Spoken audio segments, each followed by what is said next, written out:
दुर्गा का अष्टम रूप महागौरी है। यह माता वृषभ पर सवार है।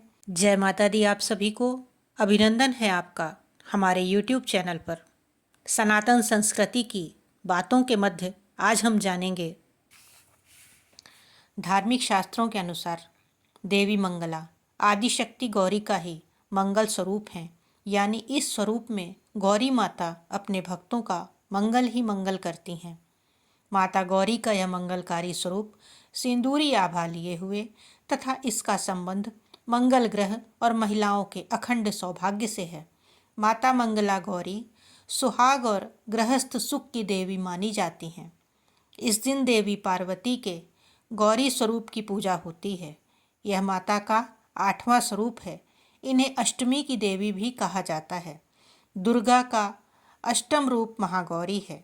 यह माता वृषभ पर सवार है। इनके 4 हाथ हैं। इनका ऊपर वाला दाहिना हाथ अभय मुद्रा में और नीचे वाले हाथ में त्रिशूल है। बाईं ओर के ऊपर वाले हाथ में डमरू है और नीचे वाला हाथ वर मुद्रा में है। इनके वस्त्र भी सफ़ेद रंग के हैं और सभी आभूषण भी श्वेत हैं, जिस कारण इन्हें श्वेतांबरी भी कहा जाता है। परम कृपालु माँ महागौरी कठिन तपस्या कर गौर वर्ण को प्राप्त कर भगवती महागौरी के नाम से संपूर्ण विश्व में विख्यात हुई। पौराणिक कथा के अनुसार भगवान शिव को पति रूप में पाने के लिए इन्होंने हजारों साल तक कठिन तपस्या की थी, जिस कारण इनका रंग काला पड़ गया था। परंतु बाद में भगवान शिव ने गंगा के जल से इनके वर्ण को फिर से गौर कर दिया और इनका नाम महागौरी विख्यात हुआ। अतः श्रावण मास का मंगला गौरी व्रत महिलाओं के लिए विशेष रूप से फलदायी है। शास्त्रों के अनुसार यह व्रत नियमानुसार करने से वैवाहिक सुख में बढ़ोतरी होकर पुत्र पौत्र आदि भी जीवन सुखपूर्वक गुजारते हैं। ऐसा मंगला गौरी माता का वरदान मिलता है। सावन माह के पावन अवसर पर इस बार दूसरा मंगला गौरी व्रत 11 जुलाई 2023 मंगलवार को मनाया जाएगा। यह श्रावण मास के कृष्ण पक्ष का द्वितीय मंगला गौरी व्रत है। मंगला गौरी व्रत बहुत ही फलदायी माना गया है। यह अखंड सुहाग, संतान की रक्षा तथा संतान प्राप्ति की कामना रखने वाली महिलाओं के लिए भी यह व्रत बहुत महत्व रखता है। यह दाम्पत्य जीवन की समस्याओं को दूर करके घर में हो रहे कलह तथा सभी कष्टों से छुटकारा दिलाता है। मंगला गौरी व्रत की पौराणिक कथा के अनुसार एक समय की बात है, एक शहर में धर्मपाल नाम का एक व्यापारी रहता था। उसकी पत्नी काफ़ी खूबसूरत थी और उसके पास काफ़ी संपत्ति थी, लेकिन उनके कोई संतान नहीं होने के कारण वे काफ़ी दुखी रहा करते थे। ईश्वर की कृपा से उनको एक पुत्र की प्राप्ति हुई, लेकिन वह अल्पायु था। उसे यह श्राप मिला था कि 16 वर्ष की उम्र में सांप के काटने से उसकी मौत हो जाएगी। संयोग से उसकी शादी 16 वर्ष से पहले ही एक युवती से हुई, जिसकी माता मंगला गौरी व्रत किया करती थी। परिणाम स्वरूप उसने अपनी पुत्री के लिए एक ऐसी सुखी जीवन का आशीर्वाद प्राप्त किया था, जिसके कारण वह कभी विधवा नहीं हो सकती थी।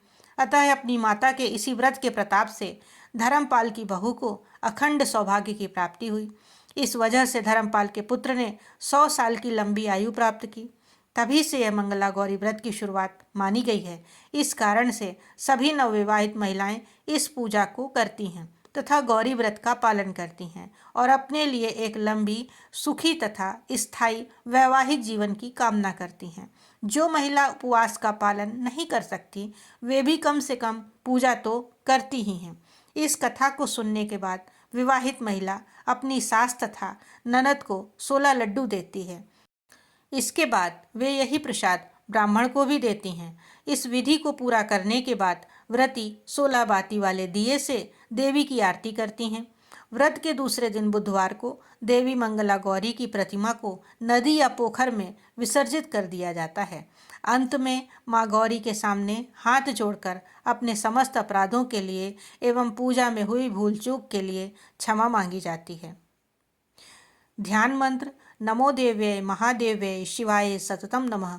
नमः प्रकृतये भद्राय निहता प्रणता स्मताम। श्री गणेशांबिकाभ्यम नमः। ध्यानम समर्पयामि। फिर निम्न मंत्र के साथ व्रत करने का संकल्प लें।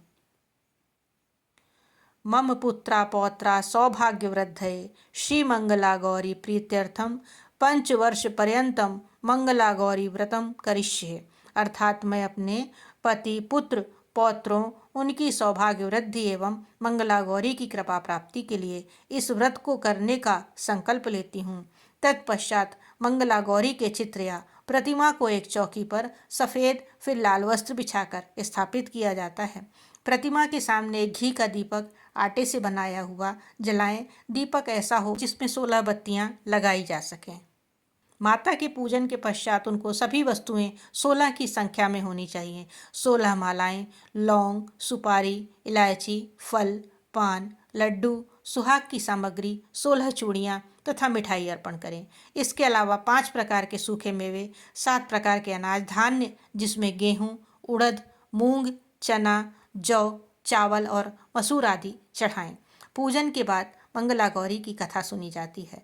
इस व्रत में एक ही समय अन्न ग्रहण करके पूरे दिन माँ पार्वती की आराधना की जाती है। शिवप्रिया पार्वती को प्रसन्न करने वाला यह सरल व्रत करने वालों को अखंड सुहाग तथा पुत्र प्राप्ति का सुख मिलता है। मंगला गौरी के दिन निम्न उपायों से भी आपके कष्टों का निवारण होता है। विवाह योग्य जातक को मंगला गौरी व्रत के दिन मिट्टी का खाली पात्र चलते हुए पानी में प्रवाहित करना चाहिए। एक लाल वस्त्र में 2 मुट्ठी मसूर की दाल बांधकर मंगलवार के दिन किसी भिखारी को दान करनी चाहिए। शास्त्रों के अनुसार यह मंगला गौरी व्रत नियमों के अनुसार करने से प्रत्येक मनुष्य के वैवाहिक सुख में बढ़ोतरी होकर पुत्र पौत्र आदि भी अपना जीवन सुखपूर्वक गुजारते हैं। ऐसी इस व्रत की महिमा है। इसी के साथ हम आपसे आज विदा लेते हैं और आगे भी इस तरह की पौराणिक एवं धार्मिक कथाओं को सुनने के लिए चैनल को लाइक एवं सब्सक्राइब अवश्य करें।